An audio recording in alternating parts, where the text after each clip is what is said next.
Hi friends, this is Harry. Cinema bus அப்டேட்டில் ஒரு முக்கியமான அப்டேட் ஒன்று கொண்டு வந்திருக்கேன். ஸோ தமிழ்நாட்டில் இப்போ ஒரு மிகப்பெரிய போராட்டம் நடந்துருக்கு, நம்ம எல்லாருக்குமே தெரியும். ஜாக்டோ ஜியோ அமைப்பு வந்து பார்த்தீங்கன்னாக்கா அவங்களுக்கு நிறைய கோரிக்கையை முன் வச்சு இப்போ ஆசிரியர்கள் எல்லாருமே த்ரூஅவுட் தமிழ்நாடு இப்போ போராட்டத்தில் இறங்கியிருக்காங்க. யாருமே வகுப்புக்கு போகலை. ஸோ இதனால் பார்த்தீங்கன்னாக்கா இப்போ பப்ளிக் எக்ஸாம் நெருக்கத்தில் இந்தமாரி அவங்க பண்ணுறதுனால மாணவர்களுக்கு மிகப்பெரிய ஒரு தலைவலி தான் சொல்லணும். ஸோ நிறையா ஸ்டூடெண்ட்ஸ்லாம் அவங்களோட கொஸ்டின்ஸ், அவங்களோட டவுட்ஸ்லாம் கிளியர் பண்ணிக்க முடியாமல், ஸோ டீச்சர்ஸ்லாம் கிளாஸுக்கு வராமல் நிறைய பிரச்சனைகள் சந்திச்சு வராங்க. ஸோ இப்போ என்ன நடந்திருக்குனாக்கா, கவர்மெண்ட் ஒரு தடவை சொன்னிச்சு, 2 தடவை சொன்னிச்சு, நீங்கள் பேச்சுவார்த்தைக்கு வாங்க, நாங்கள் சுமூகமாக பேசலாம். ஸோ ஃபஸ்ட்டு நீங்கள் கிளாஸ் ரூமுக்கு வாங்க, ஃபஸ்ட்டு ஸ்கூலுக்கு வரணும். நீங்கள் வராத பட்சத்தில் ஸோ யாரெல்லாம் வரலையோ அவங்களோட இடம் காலியான இடமா நாங்கள் அறிவிச்சிட்டு ஸோ டெம்பரரியாக நாங்கள் அதுக்கு டீச்சர்ஸ் அப்பாயின்மெண்ட் பண்ணிவிடுவோம் அப்படின்னு சொன்னாங்க. ஆனால் யாருமே கேட்குறதா தெரியல. மறுபடியும் எல்லாம் ரோட்ல இறங்கி போராட்டம் பண்ணியிருந்தாங்க. இப்போ கவர்மெண்ட் என்ன பண்ணிட்டாங்கன்னா, டெம்பரரியா டீச்சர்ஸ்லாம் அப்பாயின்மெண்ட் கொடுக்க ஆரம்பிச்சு இப்போ கிளாஸே எடுக்க ஆரம்பிச்சிட்டாங்க. ஸோ இதை பார்த்த இந்த ஜாக்டோ ஜியோ அமைப்பு என்னடா அது, நம்ம ரோட்ல இங்கே நின்னுக்கோம், ஆனால் நம்ம இடத்துல வேற ஒருத்தவங்க வேலை செஞ்சுருக்காங்களே அப்படின்ற ஒரு பிரச்சனை உருவாகவே அவங்களோட சம்பளமும் இப்போ எத்தனை நாளாக அவங்க போராட்டத்தில் இருந்தாங்களோ அதுக்கான அந்த சம்பளமும் வரல அந்த நாட்களுக்கு. ஸோ இதுக்கு ஒரு முற்றுப்புள்ளி வைக்கணும் அப்படின்னு சொல்லிட்டு உயர் நீதிமன்றத்தை நேற்று நாடி இருக்காங்க.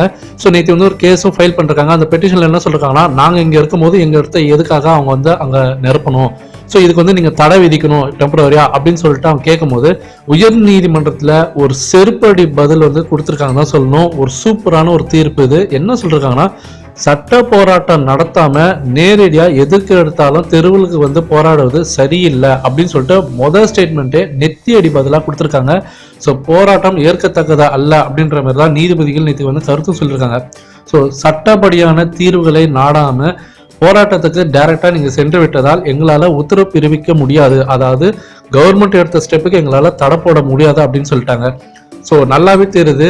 ஸோ டேரெக்டாக பார்த்தீங்கன்னாக்கா தலைக்கீழாக தான் குதிப்பேன் அப்படின்னு சொல்லிட்டு இவங்க டேரெக்டாக ரோட்டில் போய் இறங்கி போராட்டம் பண்ணுறது எந்த விதத்துலையுமே நியாயமே கிடையாது. ஏன்னா கவர்மெண்ட் பேச்சுவார்த்தை கூட்டிருக்காங்க, அதுவும் அவங்க கன்சிடர் பண்ணல.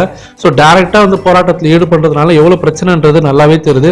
ஸோ இதைத்தான் ரஜினி சார் அன்னைக்கே சொன்னார், தூத்துக்குடி பிரச்சனை போய் எதுக்கு எடுத்தாலும் போராட்டம்னு வீதியில் இறங்கிட்டாக்கா நாடே சுடுகாடம் அப்படின்னு அவர் சொல்லியிருந்தாரு.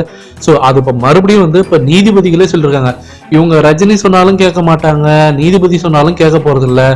ஸோ ஏன் இப்படி பண்றாங்கன்னு நமக்கு எல்லாருமே தெரியும். ஒரு சில அரசியல் கட்சியோட தூண்டுதல் பேரு தான் இவங்க பண்றாங்கன்னு நல்லாவே தெரியுது. ஏன்னா இப்போ எலெக்ஷன் வரும்போது இந்த நேரத்தில் இதை வச்சு ஒரு அரசியல் பண்ணலாம் அப்படின்னு சொல்லிட்டு நிறைய அமைப்பு இவங்களுக்கு காசு கொடுத்து பண்ணிருக்காங்கன்றதும் நல்லாவே தெரியுது. ஸோ இப்போ என்ன நடந்திருக்குனாக்கா, இப்போ இவங்களோட இடத்துல வேற ஒருத்தவங்க ஒர்க் பண்றதை பார்த்துட்டு இன்னைக்கு எல்லாருமே பார்த்தீங்கன்னாக்கா திரும்ப அவங்க வேலைக்கு போயிட்டாங்கன்றதை இப்போ அதிகாரப்பூர்வமா இப்போ அறிவிச்சிருக்காங்க. முதன்மை கல்வி அலுவலர் இப்போ அதை கன்ஃபார்ம் பண்ணியிருக்காங்க. எல்லாருமே ஆசிரியர்கள்லாம் இப்போ திரும்பி பணிக்கு வந்துட்டதா சொல்லியிருக்காங்க. ஸோ ஃபேன்ஸ் நீங்க கீழே கமெண்ட் பண்ணுங்க. ரஜினி சார் அன்னைக்கு சொன்னதான் இப்ப நீதிமன்றமே சொல்லுது.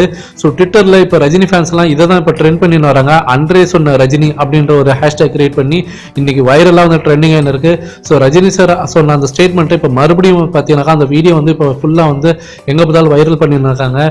ஸோ ஃபேன்ஸ் நீங்க கீழே கமெண்ட் பண்ணுங்க. ரஜினி சார் ஒரு தீர்க்கதரிசின்றது கண்டிப்பா நல்லாவே எனக்கு தெரியுது. ஸோ அவர் எப்படிதான் அதை கால்குலேட் பண்ணி சொன்னார்னு தெரியல. உண்மை அதுதான். எல்லாத்துக்கும் பாத்தீங்கன்னாக்கா டைரக்டா போராட்டம் பண்றது எதுக்குமே ஒரு தீர்வே இருக்க முடியாது. ஃபர்ஸ்ட் ஆஃப் ஆல் லீகலா அதுக்கு என்ன ஆக்ஷன் எடுக்கணுமோ, லீகலா எப்படி அப்ரோச் பண்ணணுமோ அதை தான் பண்ணணும். அதை பண்ணாம ஒரு சில பேர் ஒரு சில அமைப்புகள் சொல்றாங்கன்னு சொல்லிட்டு இவங்க அவங்களோட ஆசைக்கு என்னங்க அப்படி போயிட்டு தேவையில்லாம இப்ப பிரச்சனையில சிக்கிக்கிட்டாங்க தான் சொல்லணும். இதை பத்தி உங்களோட கருத்து என்னன்றதை நீங்க சொல்லுங்க ஃப்ரெண்ட்ஸ்.